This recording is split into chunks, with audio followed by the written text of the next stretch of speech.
20 तारीख को surgical strike होता है। राष्ट्रवाद भी बीजेपी का एक मुद्दा है। तो जो सर्जिकल स्ट्राइक हुआ उसका इम्पैक्ट, प्रभाव 21 तारीख के चुनाव पर कुछ पड़ेगा कि नहीं पड़ेगा, किस नजरिए से देख रहे हैं? देखिए, सबसे पहले तो सर्जिकल स्ट्राइक को इस चुनाव से जोड़ करके देखना कहीं से उचित नहीं है। वह आवश्यक था सीमा की सुरक्षा के लिए। जिस प्रकार से पाकिस्तान के सेना आतंकवादियों के साथ मिलकर करके हमारे सैनिकों को हताहत कर रहे थे, गोलीबारी कर रहे थे, सीमा पर कहीं ना कहीं जो ऐसे उनके जो गोले दागे जा रहे थे उसका जवाब देना आवश्यक था।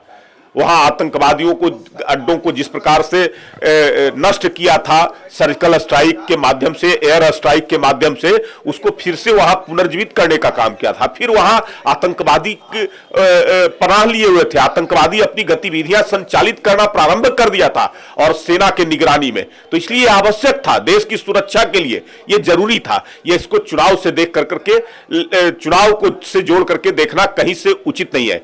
दूसरी बात कि हम लोग जो भारतीय जनता पार्टी है, हम देश की सत्ता के लिए केवल काम नहीं करते हैं, हम देश की सुरक्षा के लिए काम करते हैं, देश की मजबूती के लिए काम करते हैं, देश की सशक्तिकरण के लिए काम करते हैं। सत्ता मेरा लक्ष्य नहीं होता है।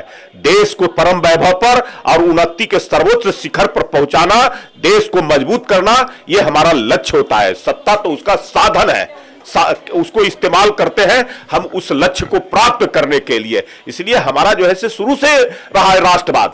राष्ट्र सर्वोपरि है, सत्ता उसके बाद है।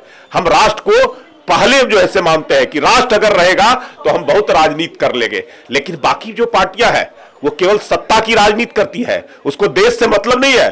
देश विभाजित हो जाए, टुकड़े टुकड़े हो जाए, कमजोर हो जाए देश, उसको परवाह वो नहीं करते हैं।